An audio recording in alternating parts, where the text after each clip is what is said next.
Thank you for listening to the show on Really Big Something Channel. October 19th, 2017. 206 here on the great WRKO. Okay, Rand Paul scheduled to be on in about 9 minutes, 2:15. We're going to have a newsmaker interview with him later this hour. I'm not kidding. Should Halloween be banned? Some schools in Massachusetts are already banning Halloween. It's now become verboten. Is Halloween offensive? Should it be banned? We'll have that story, that debate. But first, now it's W's turn to follow in the footsteps of McCain and the other establishment rhinos and go after President Trump. So, as you know, George W. Bush has been retired for a while now, basically out of the limelight. However, he held a rare speech in New York City just a couple of hours ago. And although he didn't directly name Trump, he took numerous veiled swipes at the president. In fact, he came out swinging. And the thrust of his speech is that an America First agenda is bad for America and it is bad for the world. And echoing what McCain said just recently about a half-baked, spurious nationalism. Remember that? McCain attacked Trump for being nationalistic and patriotic. George W. Bush also complained, quote, "We've seen nationalism distorted into nativism, and we have forgotten immigration's dynamism." And so in his speech, he warned about the evils of nationalism. He spoke about the glories of free trade, that he warned against the tides of economic nationalism in America. He talked about the greatness of immigration, the greatness of open borders, that we should now have more free trade, more open borders, less patriotism, less nationalism. It was shot after shot after shot against Trumpism and the America First agenda, and obviously by extension, the president himself. And then he gave a big wink to the liberal media, basically calling Trump a bully and saying this bully is setting a bad example for the children of America. Roll cut one, Jared. Bullying and prejudice in our public life sets a national tone, provides permission for cruelty and bigotry, and compromises the moral education of children. So basically, Trump's a racist, Trump's a bigot, children are learning that bigotry is okay. Look, this was a cri de coeur, as the French would say, a cry from the heart for the New World Order.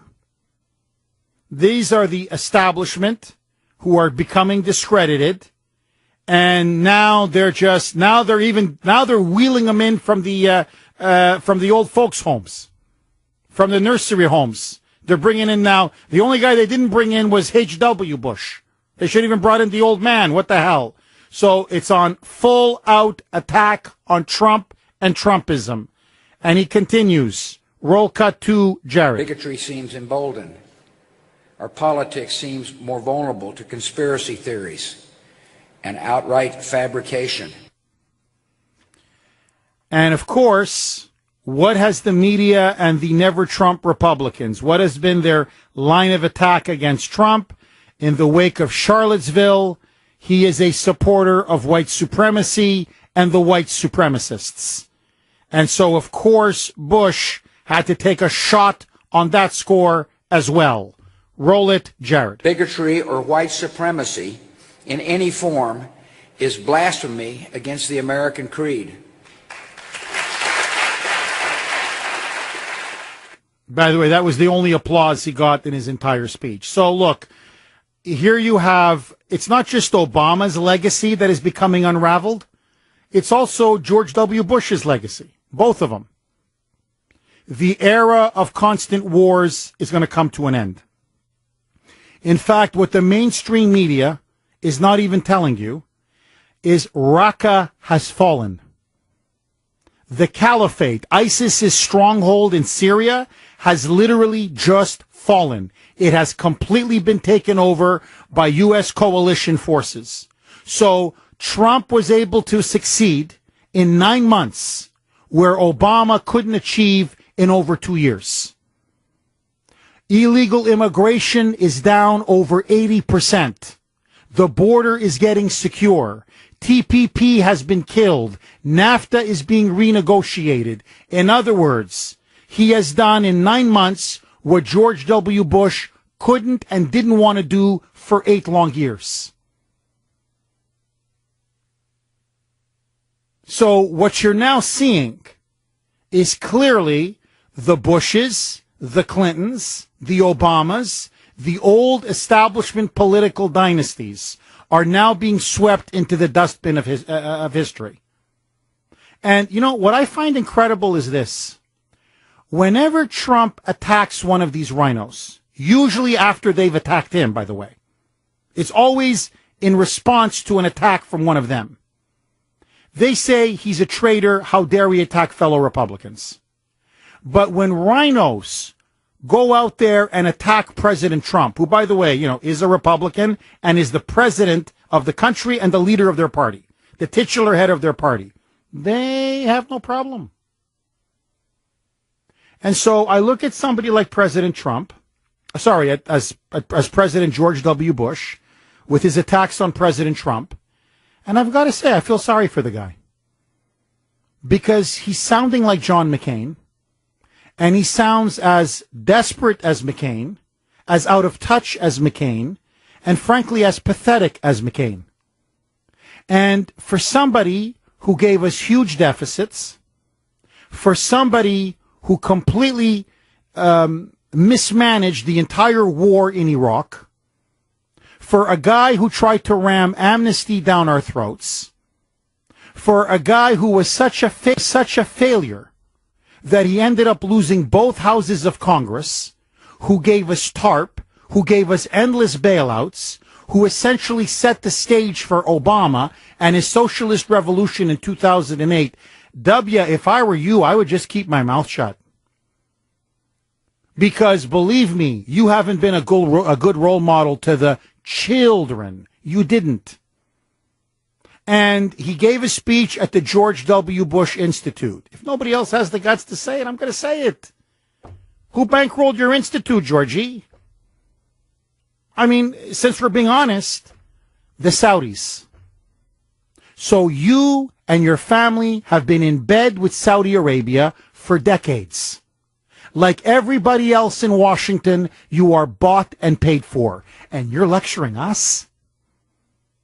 By the way, those so-called white supremacists and bigots that you denounce, many of them, in fact, voted for you. They voted for you twice, and you did nothing for them. In fact, their jobs and factories and manufacturing, you outsourced them to Mexico and to China and to Vietnam and any other third world country around the world. You sold them right down the river. Say what you want about President Trump. He is defending the economic interests of middle America. And unlike you and unlike Obama, he's winning his wars. ISIS has fallen in 9 months. The caliphate is dead. As Trump put it, we're going to bomb the bleep out of them. And that's exactly what they've done. So I hate to tell you this. You failed. Obama failed, and before you, Bill Clinton failed.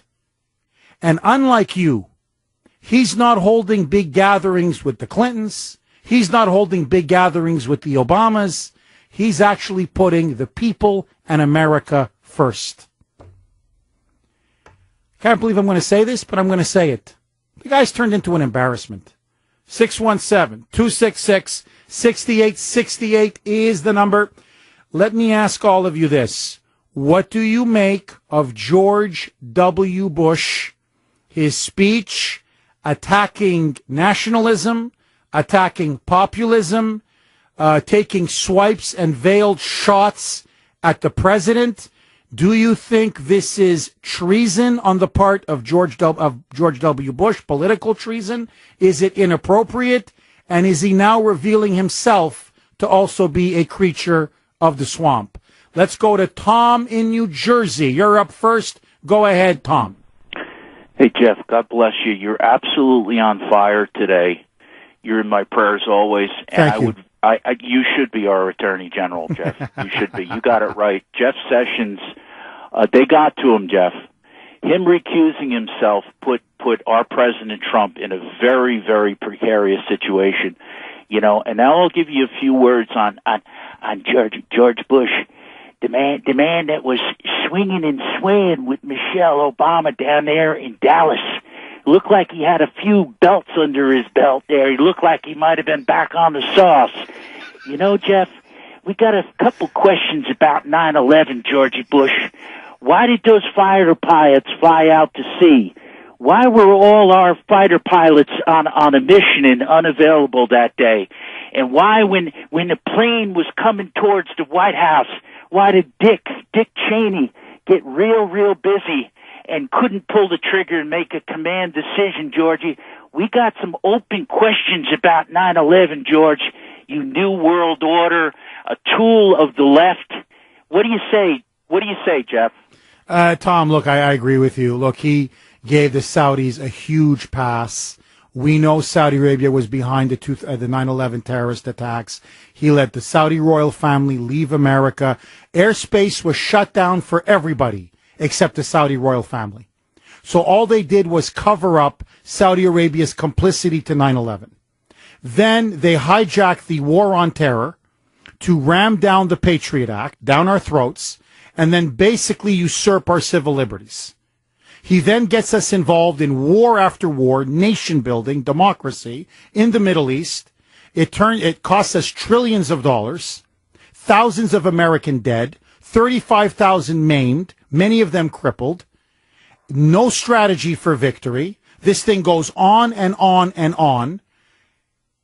And now you're lecturing us when Trump is trying to clean up the mess? I mean, let's be honest, this is a mess of both political parties. This is a mess of both establishments, the Republicrats and the Democrats. And this is the other point that I think to me is really most disgraceful. Notice when Obama, for 8 long years,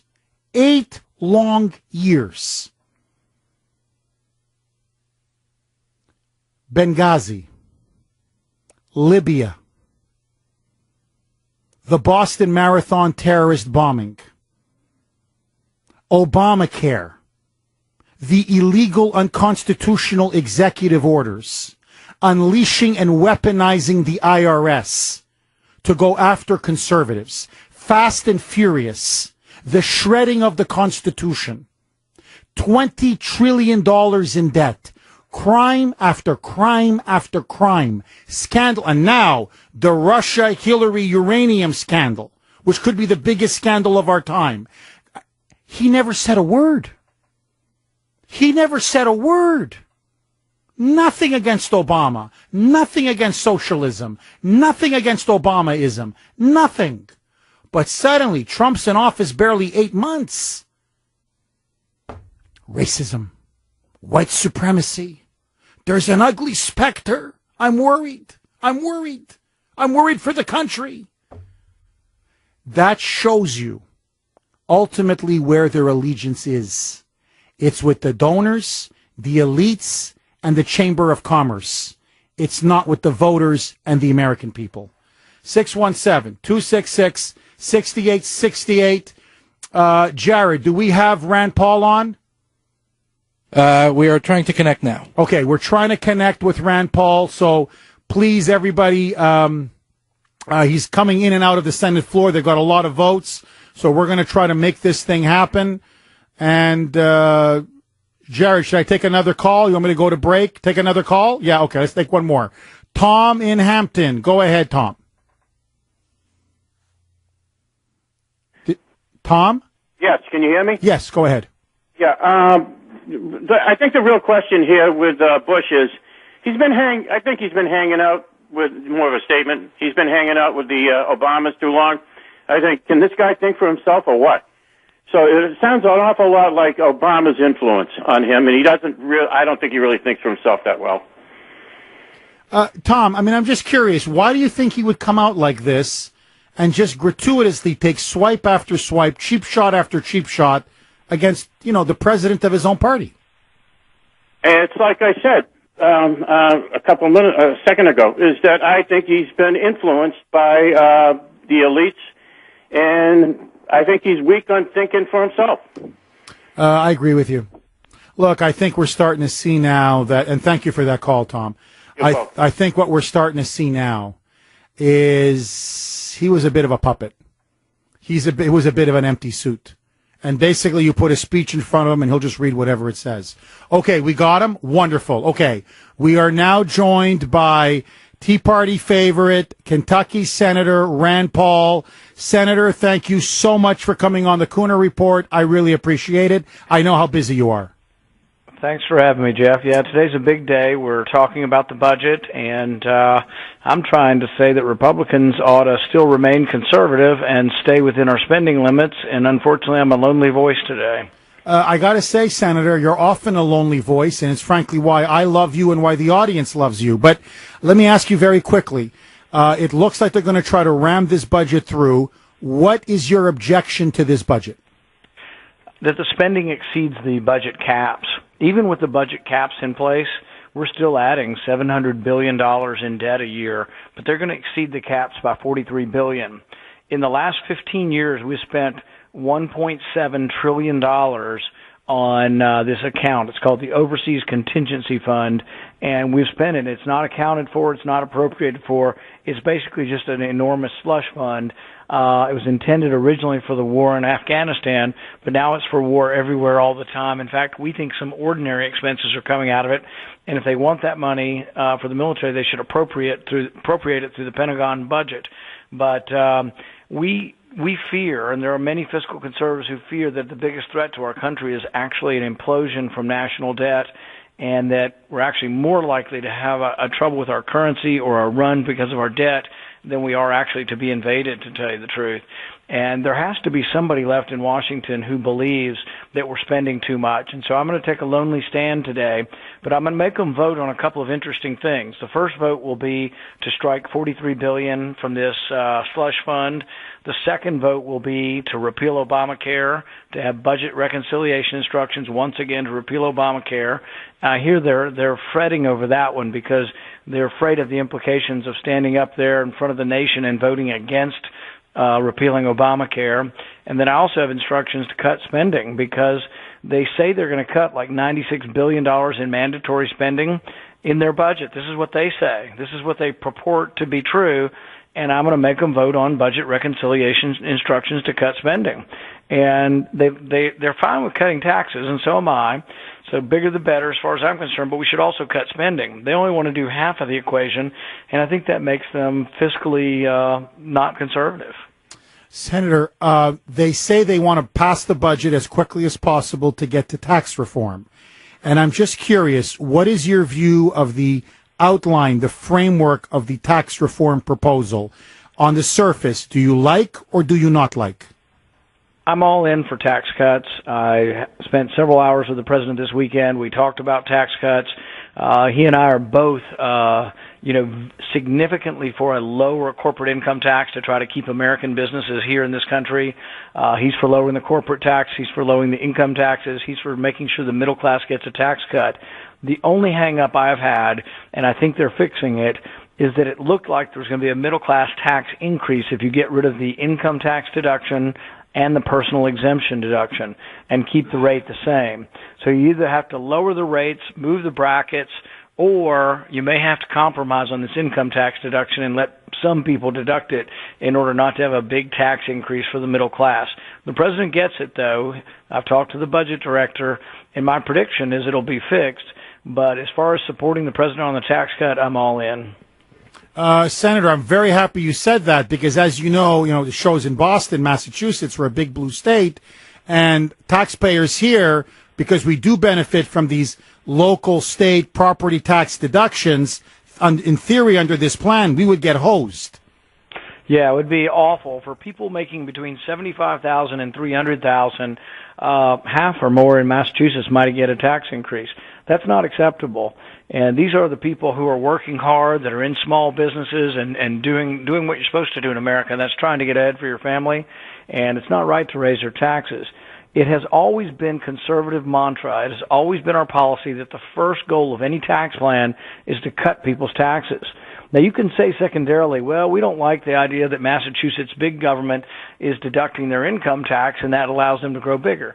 All right, I can accept that argument, but you have to lower the rate enough that you don't punish everybody in Massachusetts, New York, New Jersey, and it's not just the Northeast. I'm in Kentucky and I pay 7% income tax, and so it's going to punish a lot of people in Kentucky.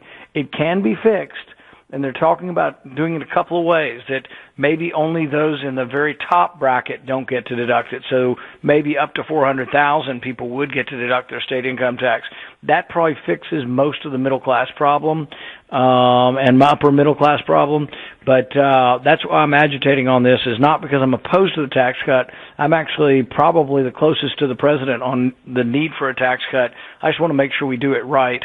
The budget, though, is a separate vote, and I told the president I would vote yes for it if they didn't spend above the spending caps, but they told me John McCain and Lindsey Graham are insisting on unlimited military spending, and that's where our problem is. And it's also, $2 trillion of debt. We can say that John McCain and Lindsey Graham have been the chief cheerleaders for $2 trillion in debt that they've done off budget over the last 15 years. Senator, is it time for Senator McCain to go?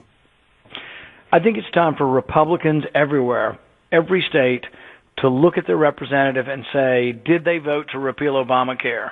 Did they vote for lower taxes? Did they vote for less spending? Are they conservative or are they fake conservatives?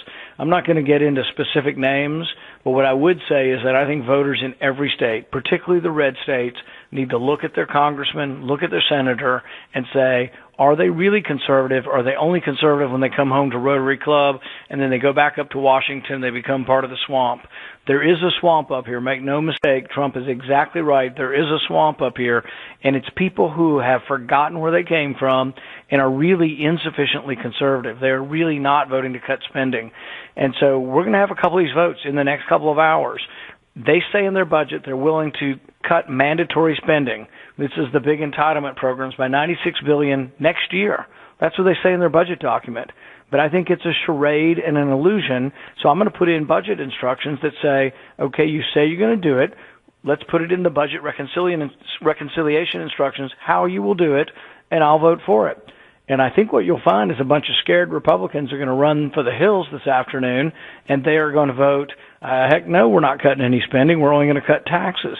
But I think it also sends a wrong message to conservatives. While I'm all in for tax cuts, I'm also all in for spending cuts, because if you only cut taxes and you just keep voting for, Big Brother to grow and grow, we wind up with enormous deficits, and that's what we've got. God bless you, Senator. I know we're really up against it, but I want to ask you one final question. The story breaking now on the Hillary-Russia corruption scheme, the bribery scheme. Do you think Congress needs to investigate? And do you think now maybe Hillary, was she involved in selling the country out? And do you think now she may need to be prosecuted? Well, here's the thing. I remember Peter Schweitzer coming in with his book and this information, probably 2 years ago, and I had a private discussion with him, and then I went ahead and started talking about it. I talked about it for a year. They got over $100 million. The Clintons they are extortionists. They're basically people who are expert at extracting money from foreign countries. So they got all this money from foreigners in order to allow Russia basically to buy and own 20% of our uranium. It was a really crooked deal from the very beginning. Whether or not you can prove bribery is something I'm not an expert at, though. So does it look like it? Does it look like quid pro quo? Does it look like they exchanged? They got hundreds of millions so they can fly around on their private foundation jets? Yeah, they got all that money, and Hillary Clinton was in charge of a committee that approved allowing Russia to buy uranium. You remember there was a controversy years ago about our ports, and all of a sudden they said Dubai was going to be in charge of security at our ports, yes. And people were like, really? We're going to let somebody in the Middle East be in charge of our ports? And there was an outrage. I think if there had been a discussion of Hillary Clinton saying, "Oh, by the way, the Russians, they're going to be in charge of our uranium now. Where could there be a problem with that?" But yeah, there was an investigation. Apparently, the FBI knew all of these things. Meanwhile, Comey's out there, exonerating Hillary over something that was of much less significance than this. This really is something where we're talking about Hillary Clinton. Did she take money in exchange for letting the Russians buy our uranium? I mean, all of the craziness of the accusations against Trump, which have all proven false, pale in comparison to Hillary Clinton actually accepting hundreds of millions of dollars and then approving the Russians buying our uranium. Senator Rand Paul, I couldn't have said it better myself. Keep up the good fight, Senator, and we'd love to have you back on again. Go get him. Thanks, Jeff. God bless you. Senator Rand Paul, exclusive newsmaker interview. I'm telling you, this uranium story, it's getting bigger and bigger. Let's take it to Evan Heidenrich in the newsroom. 2:40 here on the great WRKO. Should Halloween be banned? I'm not kidding. Look, what did I say? This, Massachusetts, is Moonbatville. This is, literally, this is ground zero if you're a moonbat. So, in the People's Republic of Massachusetts, I'm not kidding, Halloween, among many of the left, among liberals, is now considered not inclusive enough. Because we have to have diversity and compassion. And so, according now to a lot of these PC liberals, they say that Halloween has become too offensive, too divisive. Students don't like it. Some parents don't like it. And now they want Halloween banned. So it's starting now with the schools.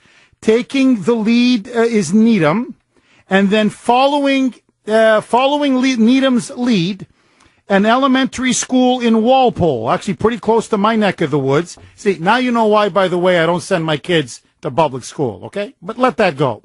So in Walpole, at Boyden Elementary School, the principal sent out an email to all of the parents, the teachers, the staff, everybody, saying that they are now going to cancel the costume party and the costume parade for Halloween because some kids, they say, may feel excluded or left out, or some kids or their parents may feel, quote-unquote, offended. And not only that, so no costumes for the kids, no costume parade, no costume party, nothing. Also, Halloween itself on the day will no longer be called Halloween. They're canceling Halloween. However, they're going to rename it, I swear to you, quote unquote, Black and Orange Spirit Day. So it's no longer Halloween, but it's going to be Black and Orange Spirit Day. And according to the principal, as he put it, he said that the parade, the costume parade, is difficult for many students. The parade is not inclusive of all the students, and it is our goal each and every day to ensure all students' individual differences are respected. Now, couple of quick points, and then I want to throw it open to you. 617-266-6868. The principal never lays out what specifically about Halloween is offensive. In other words, what is it that a student or several students, what do they find so bad or, I don't know, degrading or demeaning or hurtful or offensive about Halloween? We don't know. So what was the complaint about Halloween? We don't know. Did it come from one student? Did it come from the parents? We don't know. So we don't know what the reason is. He just says you have to respect the individual differences of every student. So apparently, I guess, one student or one parent complained. That's it. No other explanation. Furthermore, I don't know about you, but when I was a kid, Halloween was my favorite day of the year outside of Christmas. And for most kids, call me crazy, they love Halloween. Outside of Christmas, they love Halloween. I loved Halloween. I love everything about Halloween. I love the trick or treating. I love the candy. I love getting dressed up. I love the pumpkins. I love the witches, the ghosts, the goblins, the jack-o'-lanterns. I love everything about it. In fact, I would look forward to it every year. It's also fall. The leaves are changing color. I don't know, just everything about it. I loved it. Some of my fondest memories as a child, frankly, was Halloween. Why are you punishing the kids? Why are you punishing all of the kids? Because of what? The objection of one Moonbat parent? Or one Moonbat student? Now, let me tell you what I suspect. I suspect what the principal doesn't want to deal with is a student dressed, I don't know, as a cowboy, as a police officer, maybe somebody dressed as Trump or the president or whatever, and that will trigger one of the Moonbat students, or that will cause a microaggression, or God forbid, dressed as an Indian. Ooh, no, my little Jimmy can't see that. That gets very upset. My little Jimmy or my little Jenny, don't do that. When they see somebody dressed as an Indian, it's just not right. It's just not right. It's just wrong. It's just really wrong. I just find it so offensive. What you're seeing now, we're beyond the war on Christmas. You're seeing now a war by PC liberals, by the left in this country, against our culture, against our traditions, against everything. Literally against everything. And notice the sheer hypocrisy of this. In the name of inclusion, in the name of diversity, everybody's being excluded. That's what I find remarkable. All of the kids now get punished. Everybody gets hurt. No Halloween for anybody. So you're not including anybody. You're frankly excluding everybody. So when the story broke, obviously the parents, the students themselves, those poor kids, this is elementary school, 3rd graders, 4th graders, 5th graders, are absolutely demoralized. They're very angry. They don't understand why this is going on. Listen now to the response of the parents, because I think it's very telling. I want you to listen to the resignation in their voices. Listen to them give their opinion about the decision by Boyden Elementary School. Roll it, Jared. We have grandkids going to Boyden School, wonderful school. Halloween party should happen on Friday because all the kids are excited. Put a costume on, parade down the street, let them have their little time. Why do you have to turn it into something political? People are too concerned with political and over-political means today. I think they should go ahead and do it. I don't understand what the reasoning is behind it or whatever, but it should be done. It's just a Halloween thing. That's it. Now, I agree with them. Don't get me wrong. Every single one of them. But I'm listening to this, and I'm saying, but they're just going to lay down for the principal. Like, they should do it. Why are they doing it? It's not right. It's hurting the kids. Halloween should be a really fun, happy time. I have kids there, grandkids there. Why are they doing this? And I'm telling you, okay, God is my witness. If my Ashton and Ava were at that school, I'm going straight to the school. I'm going straight to the principal, and I'm going to say, excuse me, whoa, whoa, whoa, whoa. Whoa, whoa, whoa, whoa. You don't work, we don't work for you. You work for us. We're the ones who pay the taxes. We're the ones who pay for the maintenance of the school. We pay for everybody's salary. Who the hell are you to ban Halloween? Like, hey, buddy, this may come as a shock to you, but we don't pay you to ban Halloween, okay? We like Halloween. Now, if one student finds it objectionable or one parent finds it objectionable, no problem. Just don't send them to school that day. That's okay. It's not as if you're putting a gun to the kid's head and saying, hey, you got to come and participate in Halloween. But don't ruin it for everybody else. You're the principal. You know what your job is? keep the school safe. Preferably keep academic performance high and provide a safe environment in the classroom. That's your job. That's what we pay you for. We don't pay you to be the police, the thought police, or a politically correct PC enforcer. So now, no, you're going to have the costume parade. We're going to have a costume party. And it's not going to be a black and orange spirit day, stupid. It's going to be Halloween, okay? And if you don't like it, I'm telling you, you're going to have a mother protest on your hands. Believe me, it's going to get much bigger than Halloween. In other words, it's your school. It's your principal to the parents. I'm telling you, you don't work for him. He works for you. You put him in line. Don't ban Halloween. It's disgraceful.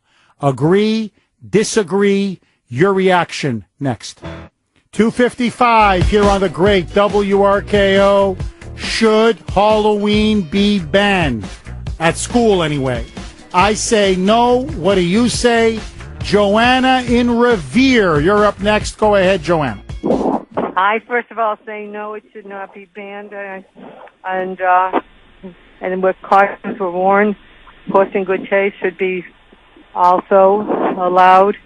But also, I did want to also mention that I wish you had spoken to the senator, or the senator mentioned about the working class level. He did mention the 75 up middle class level, but he didn't talk about the 37 to 71 to 75 level. Joanna, I'm going to have Senator Rand Paul on again. I promise. We kind of squeezed him in today. And I'm going to make sure that he talks to the president and we get rates down for everybody. Working class, middle class, upper middle class, small businesses. All of us deserve a tax cut, but I digress. Let's go to Jim in Wellesley. Go ahead, Jim. Jeff, I agree with you about Halloween, but my issue is we've already taken the Christianity out of it. You know, Halloween was originally Hallows Eve, and people would dress up to scare the ghosts away before All Saints Day, which is really what Halloween's about. So maybe that's why they want to end it, because it is a Christian holiday, but everyone's forgotten that. Jim, when you were young, did you go trick-or-treating and wear a costume? We did, and we would go to Mass on Halloween early in the evening and then go out trick-or-treating afterwards. Jim, maybe it's just me. Was Halloween one of your fondest memories as a child? It was, and it was a fond memory when my children were young, taking them out. No, Jim, I'm with you. That's why I can't believe these school officials. I mean, I just can't. I mean, no, really. And, they're the same ones that go on about the children. Well, how about something for the children now? Let them come up in a nice costume and have a little party and a little parade and maybe a couple of bit of candy. And what's wrong? I mean, really, honestly, all you're doing now is shafting all the kids because of one kid. You think they'd let the little girls wear white pantsuits for suffrage? Would that be an acceptable costume? Aaron in New Hampshire. Go ahead, Aaron. Jeff, happy Let's Be Offended for No Reason season. How are you? The liberals have really affected me this Halloween because they've taken every Halloween outfit I wanted. At first I was going to be Nancy Pelosi, but I went to a plastic surgeon, and he said he couldn't get that much work done in time. That would take years. And then I was going to go with Hillary Clinton, but I don't have her gold-plated health care plan, so the air cast is going to cost too much. So you know what I'm going to go as? I'm going to go as a non-offensive Santa. I'm going to be a Santa who's Muslim, African-American, Hispanic, white, and Asian all at the same time. I am just going to look ridiculous. Thank you for that. Thank you for that call, Aaron. Well, look, I'll tell you what. I don't normally dress up for Halloween. I stopped doing that like a long time ago. But now, now the kids, when I take them out, come on, Daddy, come on, Dad, come on, get dressed up. I think I'm going to go as Donald Trump. I swear, I'm not kidding. I'm going to get a big Trump mask, put on a business suit, maybe get a red wig, and I'm just going to go to, especially the moonbats near my house. Trick or treat. Just to teach them a lesson once and for all. You want to be offended? That's no problem. I can offend you. That's not a problem. Okay, my friends. Jared, I need another hour. I'll see what I can do about that. All right, I got to go. My friends, we've got a lot more tomorrow. And to all the Bambinos, it's 2 weeks away, but still, happy Halloween. Bye-bye.